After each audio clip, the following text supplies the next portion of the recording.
Before I go on, I will plead with you to try and tell me what you think is best I do. After you listen to my story, thank you and God bless you. I need to start at the beginning, because if I don't, you won't understand how I ended up married to a man who could do this. I met David in 2016. I was 23, he was 28. We met at a church conference. Not the church we ended up at, a different one.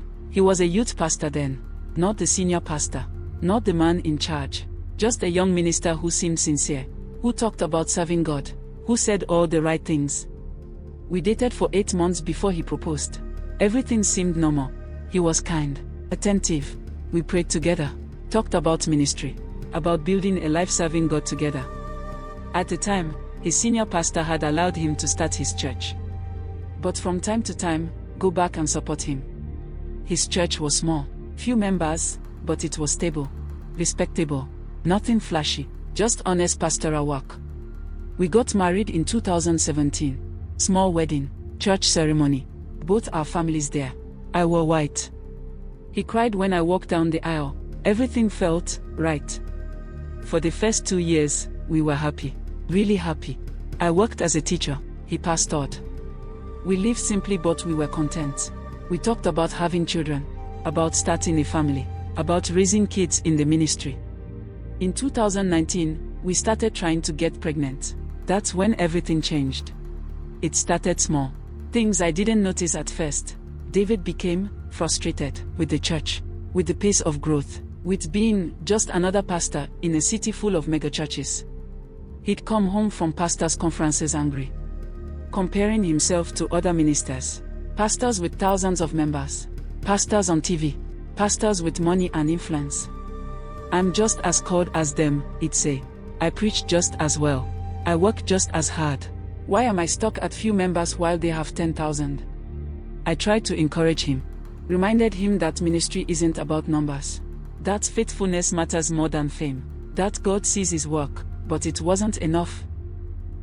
In late 2019, he started taking trips. Pastoral training, he called it. Leadership development conferences, always to West Africa, Ghana, Togo, Benin. 3 trips in 6 months. Each time, he'd come back different. A little more distant, a little more secretive, a little more obsessed with power. I asked him what these conferences were about, what he was learning, who was teaching him. He got defensive. Said I wouldn't understand. Said it was advanced ministry training that I wasn't called to. I should have pressed harder, should have demanded answers, should have known that when your husband starts hiding things, it's never good. But I didn't. I trusted him. I believed he was seeking God. And I was wrong. In January 2020, I got pregnant. We'd been trying for almost a year. When the test came back positive, I cried, happy tears. This was everything we'd prayed for, everything we'd waited for. I told David that night, showed him the test, expected him to be thrilled. He smiled, said all the right things, hugged me, said he was happy, but I saw something in his eyes. Something I couldn't identify at the time. Now I know what it was. Relief. He'd been waiting for me to get pregnant. Because that's what they told him in Benin. The Dark Masters had given him instructions. Wait until your wife is pregnant. Then come back, bring the offering, seal the covenant. And I'd just given him exactly what he needed. The pregnancy was normal at first. Morning sickness, fatigue, all the usual symptoms. David seemed attentive, came to doctor's appointments, asked about the baby, helped me set up the nursery. At 12 weeks, we found out we were having a girl. I remember that ultrasound so clearly. Watching her move on the screen, seeing her little hands, her little feet, the technician pointing out her features.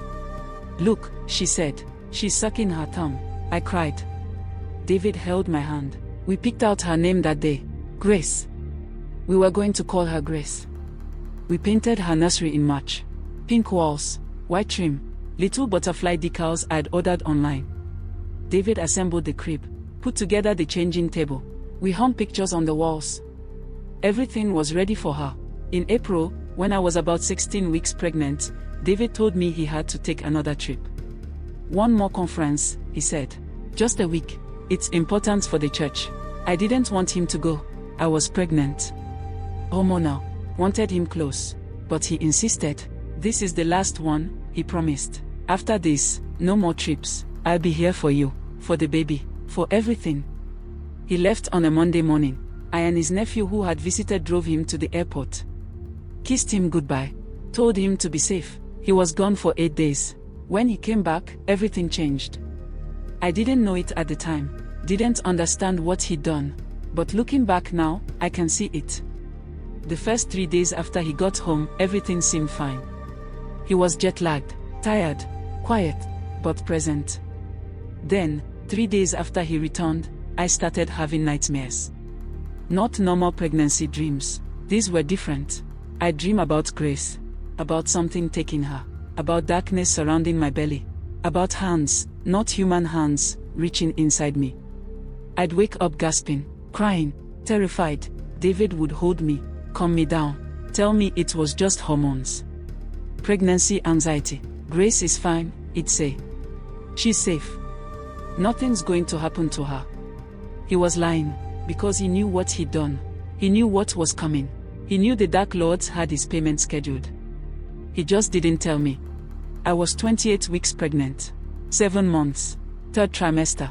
Grace was active, kicked all the time, especially at night. I could see her moving, see her feet pushing against my skin, feel her hiccups. I talked to her, sang to her, breathed to her. Told her how much I loved her, how excited I was to meet her. Tuesday morning, May 12, 2020. I woke up around 7. David had already left for the church. I was alone in the house. I lay in bed for a few minutes, waiting to feel Grace's morning movements. She usually woke me up with kicks, but that morning, nothing. I waited. Still nothing. I sat up, put my hands on my belly, pressed gently. Trying to wake her up, baby sleep in the womb. Maybe she was just sleeping. Nothing. I drank cold water, ate something sweet. All the tricks they tell you to get the baby moving. Nothing. By 9 a.m., I was panicking. I called David. He didn't answer. I called again. Voicemail. I texted, Grace isn't moving. I'm scared. He texted back, she's probably just sleeping. Don't worry. But I was worried. I called my doctor's office. They told me to come in. Better safe than sorry, the nurse said. His nephew drove me to the hospital. David still hadn't called back. They took me to a room. Put me in a gown. A nurse came in with the fetal monitor, the handheld Doppler that picks up the baby's heartbeat. She put it on my belly. Silence. She moved it. Pressed harder. Moved it again. Still silence. Let me get another nurse, she said. The second nurse tried. Moved the Doppler all over my belly. Different positions. Different angles. Nothing. I'm going to get the doctor, she said. The doctor brought the ultrasound machine. The big one. She put the wand on my belly. We all stared at the screen. I could see Grace. See her body, her head, her limbs. But she wasn't moving. And there was no heartbeat. No flicker in her chest where her heart should be beating. Just stillness. The doctor turned to look at me. Her face. I'll never forget her face. I'm so sorry, she said. There's no heartbeat. Your baby has passed away. I don't remember screaming, but they told me later I did. I don't remember them trying to calm me down, but they must have. I just remember the emptiness, the silence, the stillness of her body on that screen. Grace was dead, inside me. And I didn't know why. They asked me if I wanted to deliver her now or wait. Those were my options. Induce labor immediately, or go home. Walk around carrying my dead daughter. Wait for my body to naturally go into labor. How do you choose that? I called David again. This time he answered. The baby's dead, I told him. Grace is dead. They don't know why. I have to deliver her. There was a pause. A long pause. Then he said, I'm coming. But he didn't come. He called back an hour later, said there was an emergency at church. Someone needed prayer. Life or death situation. He couldn't leave. Can you wait until tomorrow? He asked. I'll be there tomorrow. My baby was dead inside me, and he asked if I could wait. I told them to induce labor that day. I couldn't wait, couldn't walk around knowing she was gone. They started the induction at 2 p.m. Labor lasted 23 hours. 23 hours of contractions, of pushing, of pain, all to deliver a baby I would never hear cry. I asked his nephew to call my mother. My mother came, sat with me, held my hand, cried with me. David showed up at hour 19, stayed for an hour, then left again. Emergency at church, he said. So I delivered Grace mostly alone. May 13, 2020, 1:17 p.m. 4 pounds, 2 ounces. Perfect, beautiful. Dead. They cleaned her, wrapped her in a pink blanket, put a little hat on her head, handed her to me. I held my daughter for the first and last time. She looked like she was sleeping, peaceful, like she might wake up any moment, but she didn't. I held her for 3 hours, talked to her, told her I loved her, told her I was sorry I couldn't protect her, told her I would have been a good mother. Then I had to let them take her away. They gave me a memory box, her footprints, her handprints, a lock of her hair, the blanket she was wrapped in, photos. That's all I have of my daughter. Prints and photos. The doctors couldn't explain it. Unexplained fetal death, they wrote on the report. Sometimes these things just happen, they said. It's not your fault, they told me. But they were wrong. It wasn't random. It wasn't natural. It didn't just happen. My husband ended her life. I buried Grace on May 18, 2020. Tiny white coffin, pink flowers, a headstone that reads, Grace, beloved daughter, forever in our hearts. David was there. Gave a eulogy about how much we loved her. How God must have needed another angel. I wanted to believe him. Wanted to believe this was just tragedy. Just one of those horrible things that happen sometimes. For 6 months, I tried to move on. I went to grief counseling. Joined a support group for women who'd lost babies. Tried to heal. David threw himself into the church. Started preaching about faith through trials. About trusting God in tragedy. And the church started growing. That's the first thing I noticed. After she died, people started flooding in. By December, a church that had just a little over 100 members were now getting to 600. David's preaching changed too. He became powerful, prophetic. He'd call people out by name. Tell them specific things about their lives. Things he had no way of knowing. But I knew David. Knew what he'd been like before Grace died. He'd been a good preacher. But not prophetic. Not powerful like this. Something had changed. In December, 6 months after Grace's death, we had a massive fight. About money. About him never being home. About the church consuming everything. About me grieving alone while he built an empire. I screamed at him.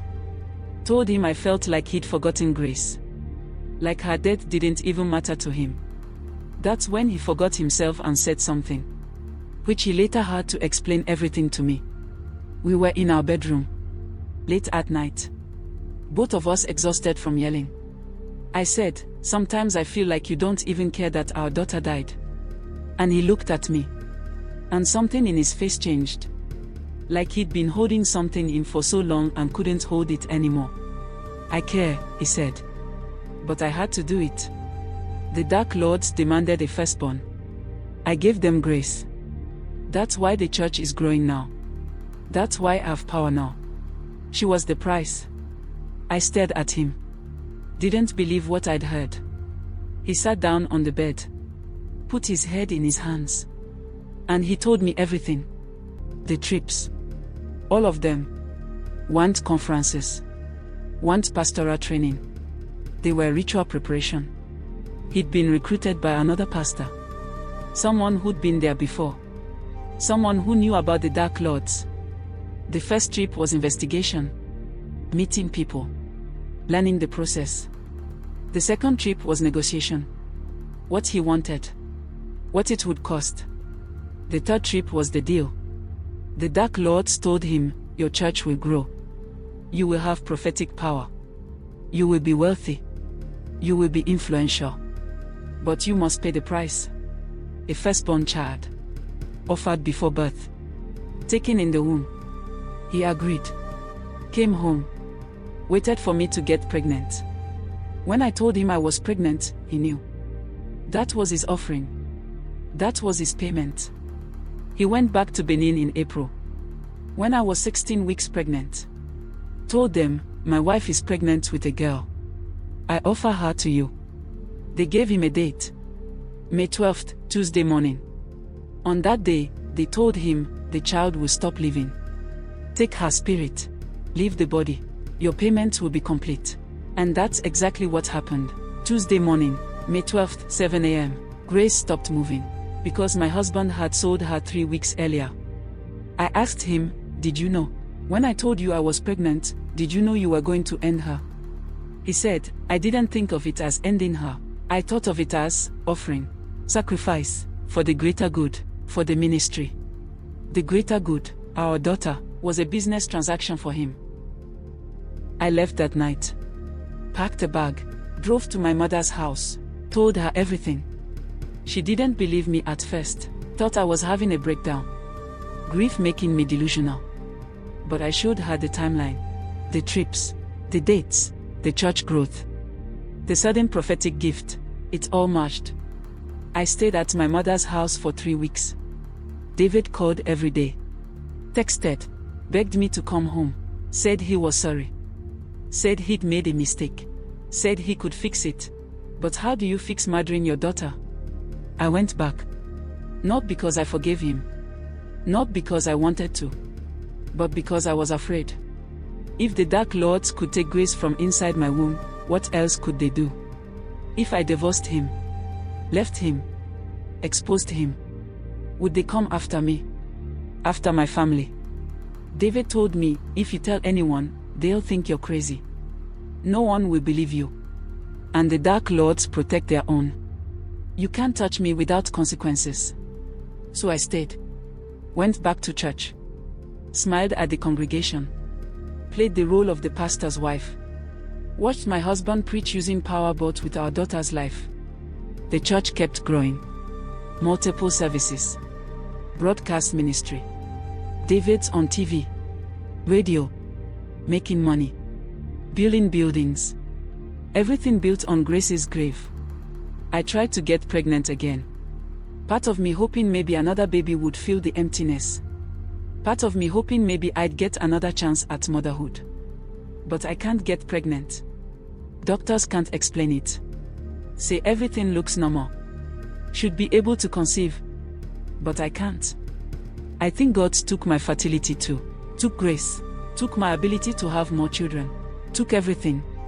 Ask me why I'm still with him. Why I didn't divorce him. Why I didn't expose him publicly. Why I stay in that church. The truth is, I'm trapped. If I leave, I have to tell people why. And if I tell people why, they'll think I'm insane. A grieving mother who's lost her mind. David would paint me as mentally unstable. Say I never recovered from Grace's death. Say I need help. And legally, I have no proof. The doctor said unexplained fetal death. Natural causes. It happens sometimes. I can't prove my husband made a deal with dark forces. I can't prove Grace was sacrificed. I just know. So I stay. I play the role. I smile at church. I shake hands. I teach women's Bible study. And I die a little more every day. Please and please again, tell me what I should do right now. I will be listening and reading your advice. Thank you. And God bless you all.